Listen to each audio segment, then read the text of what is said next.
The climax to the 2017 ANA Inspiration was certainly eventful. The first women's major of the year will be remembered for years to come after Lexi Thompson was given a 4-shot penalty for incorrectly placing her ball after marking it in the third round. The infringement was spotted by a TV viewer who then emailed highlighting what had happened. It resulted in 2 penalty strokes for wrongful placement and 2 more for marking her scorecard inaccurately, as the incident was spotted a day later during the final round.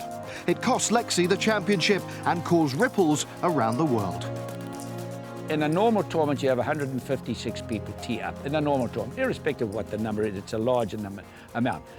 Only about 15 to 20 people are being scrutinized with television and watching. There's no equity, the fact that the rest of the 130, nobody ever sees them, okay?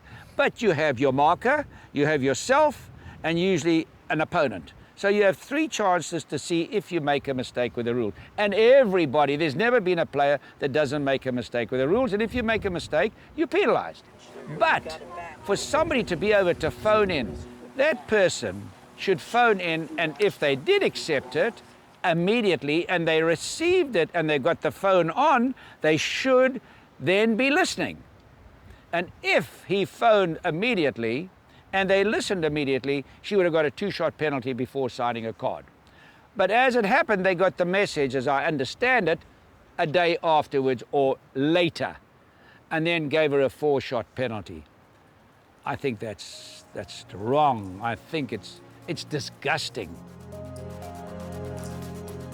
Golf doesn't help itself, does it, in that regard? You know, once she's signed a card, it's over. Can you imagine in football, if you're going back retrospectively, you know, well, Manchester United had beaten Everton for sure because Ibrahimovic scored a goal that was legitimate.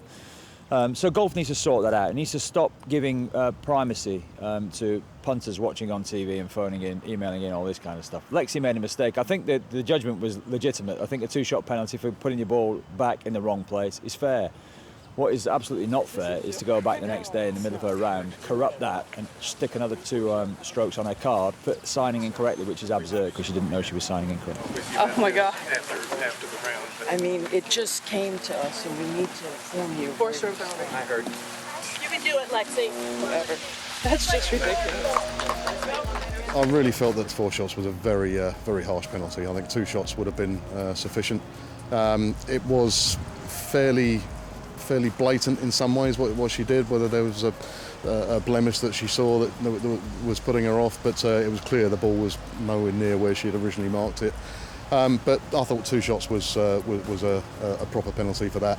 She's got a lot of support from the players here on that. They've been asked about it in every press conference, and you know, the likes of Rory, Phil, they're all supporting her. It's one of those things, and it's just one of those, you know, funny rules of golf. But in a way, it's good for the ladies' game because it's drawn attention to it, and a lot of people are talking about it, but not necessarily for the right reasons.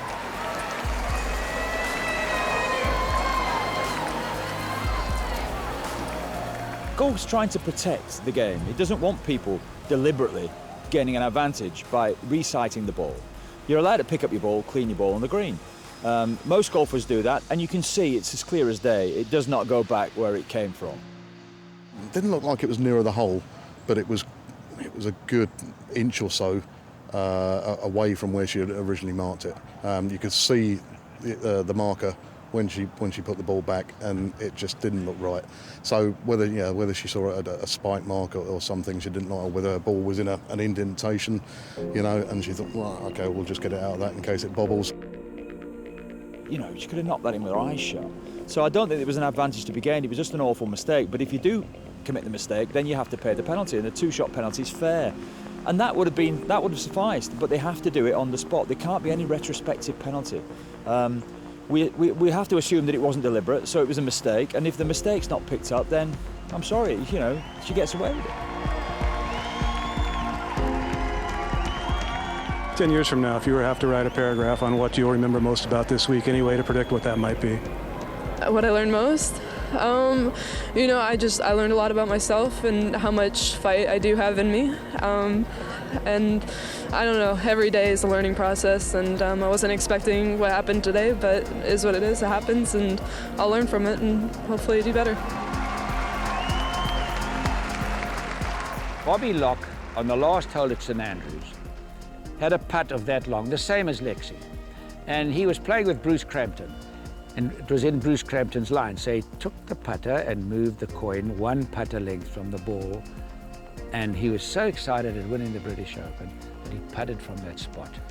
And the next day, Thompson noticed that on television and laid the complaint and said, I've won the Open.